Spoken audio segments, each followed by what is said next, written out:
Fox NASCAR is live at Las Vegas Motor Speedway. And now, for the most famous words in motorsports, please welcome from the NBA's Utah Jazz, Joe Ingles. On behalf of Alsco Uniforms and the Utah Jazz, drivers, start your engines.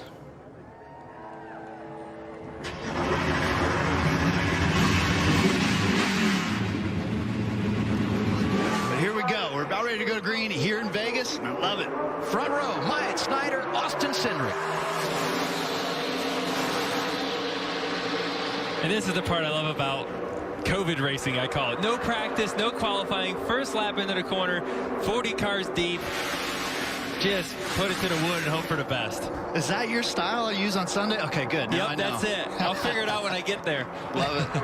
Hey, Snyder took the inside lane. He was the control car. That surprised you at all? Obviously, he's made it pay off here. Well, he has for short term, but now Look he's at stuck this. in the middle. 3 wide for the lead off of turn 4. This is lap number 1. Who's going to lead it? I don't know. I think Hemmer got it. I would say yes, Daniel Hemrick. 5.01. Awesome move by both those guys to get by Snyder, but it's that middle lane, right, Joey? It's that middle to high lane that always ends up prevailing with the momentum up top. Well, and I think a lot of that is, too, it's the first time in the 3 and 4, and it's the aggressor is going to win the first few laps, right? You got to go out there and attack, even though you don't know what your car's going to do. You don't know if your car's going to hit the split or not, but if you lay up, you will get used up. For sure. And that's where a champion, Cindric, took advantage of that situation. Experience means more now than ever. That is for sure, without practice. Not a ton of experience here. You were on board with Riley Herbst. Keep an eye middle of your screen.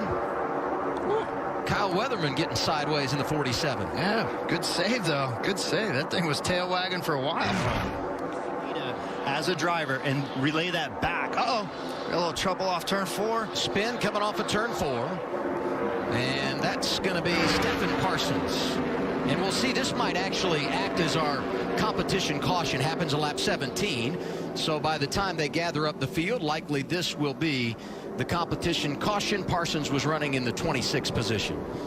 Yeah, again, this is where you quickly relay to your crew chief. All right, I was a little bit snug here. I was sliding the tail a little bit over there. Did this as it fired off, and it did this on the long run.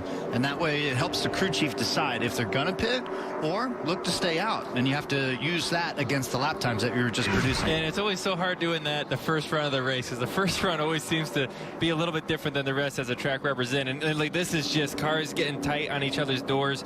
The black car, I'm not sure who that was on the outside of the 99. Just not enough room. Yeah. You need air on the doors, and you start to get loose and spin out. Right. And you can see how the 11's able to close them on them some. A few more laps, this battle would have continued, but as you see the 22 getting the stage win. He scored playoff points in every race this year. Won the opening event getting 5, and he's won a stage now in 3 consecutive races. I'm talking about the reigning champ, Austin Cindric. Haley is second in stage 1. He had to make pit road there. It was a very... Oh, there's trouble in turn 2. This will bail him out. This caution will be huge. That is Ty Dillon in the 54 making contact with Riley Herbst in the 98. Oh, it was a tough break for Herbst, man. I don't know what we'll have to find the replay on it to see how things unfolded, but that's a huge break for Cindric, who's still not even halfway down the back straightaway with his left rear flat. Riley's got some damage on the right front. Gonna have to work on that. Here's the deal. Cindric had already gone 1 lap down. So if he can limp it around here and get back to pit road without losing another lap, he could put himself back on the lead lap via the free pass and be just fine. The question becomes, as we watch him, and he's over in turn 3, I believe, and the leader's coming off too. I think this might work out for the 22 car. They might be at least get the left rears. Let's see what happened here on here. You obviously hit the bump. Ty Dillon hit the bump, the tunnel bump, gets loose up into the 1, and then here comes the 98. Yeah, Riley had nowhere to go, running the bottom lane. That's tough, man. Usually that 54 is one of those fast cars that handles in any of the lanes. I wonder where maybe Ty was just on the loose side of things as he drove down in there. and being able to make that pass on the 7th. And it was discipline too, not to drive in too deep with all that tailwind down the back. And here he is. He's trying to reel in the leader on the final lap for this stage. It looks like Hemrick's going to bring her on in.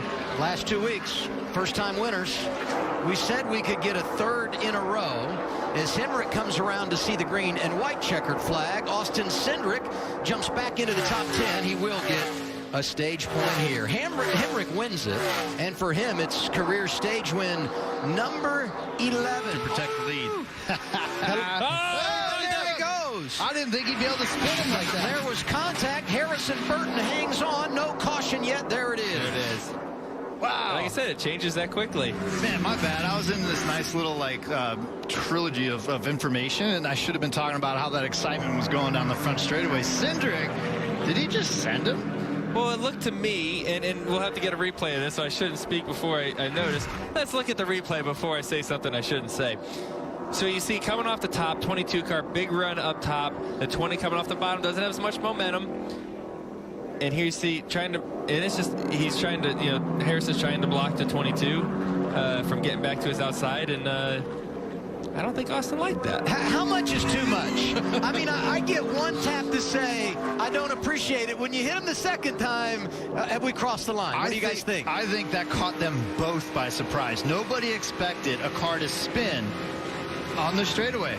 I mean, he's pedaling it, but that's how the cars are nowadays. The cars are loaded and set up for the banking. They're unloaded on the straightaway. I think I caught both guys by surprise. I don't think there was any, mean attack here whatsoever. Well, I don't think so, but you do have a lot of lateral down this front straightaway, with a curved front straightaway.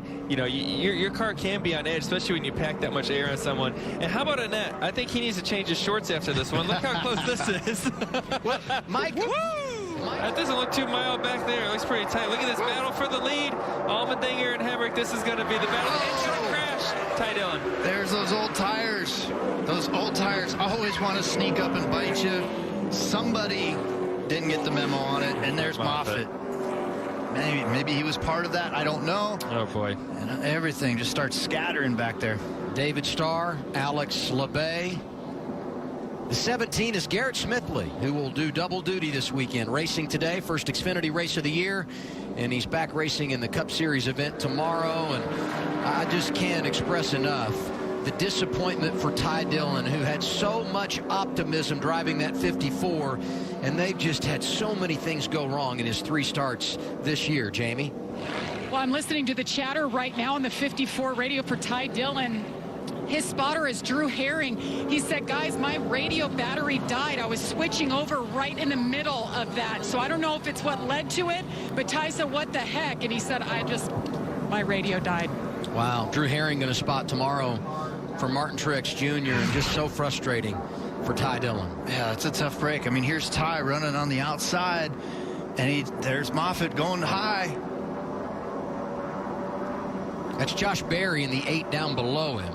Yeah, he just came up like he didn't even know he was there. It does look like a classic moment of the spotter not relaying the info. And congratulations to all of them, because each of their 3 drivers inside the top 10 right now. Impressive stuff. There they are, just yarding it out. I mean, there's not much Hemrick can do right now. He's over a second behind. He's giving it everything he's got, but it just shows the strength. But there it is, the Kaulig running order. 1st, 8th, 10th. That right there is a successful trip to Vegas when you want to cash in on some points and some chips. White flag is out, sponsored by Credit One Bank. A.J. Allmendinger trying to bring it home in Las Vegas. Executed perfectly. Allmendinger's now starting to turn into this 1.5 mile ringer, not just a road course ringer. Walked away from full-time racing, but now he is back, and he's going to the playoffs in the Xfinity Series. Off of turn 4, 6th career victory. A.J. Allmendinger wins. There you go. Congratulations. I love the emotion. Really good job all day. That is great. And the other guys are crossing the line. Everybody's kind of in the same position as they were when they took the white. Again, congratulations to Kaulig Racing. Excellent work. I love that you can be doing this for so long. Thanks for making us better. Way to go, Colleague Racing. Here comes your little son. Here comes your son. I love you, man. Thank you, Matt Colleague. Adam, you talked about it. He was part-time last year, just came back to have a little bit of fun. AJ, you're back here full-time. You pulled it off. What are the emotions? What are you thinking about right now? First of all, it's awesome to have you all back in the grandstands. That's the most important thing. Without all of you at home, we can't do this. So thank you so much for showing up, packing this place. So, hey Jamie, how you doing? Not as good as you right now, my friend. Just, it's emotional because, hell, you don't know when you're going to do this again. You know, you never know. This could be the last one. I don't know. I hope it's not. I think we can do a lot more. But Matt Colleague, first of all, I love you, man. Everybody at Colleague Companies, Ellsworth Advisors, Leaf Filter, Leaf Home Solutions, Nutrient Ag, Hyper Ice for coming on board. All of you. ECR, these motors were stupid fast. Chevrolet, and especially Xfinity for putting this great series on, allowing us to come out here and run. So, yeah, it's just emotional. Matt gives me these opportunities, Chris Rice, all the men and women at Colleague Racing that are here and back home that have made this possible. They're working their tails off. And I know every team says that, and I'm sure they are, but we put so much effort in to make these cars better, and it's shown the first 4 weeks. Didn't get the finishes we wanted the first couple, but it's just emotional. Even though I'm back full time, and you know, I mean, this is fun, but I want to win so bad for Matt every week.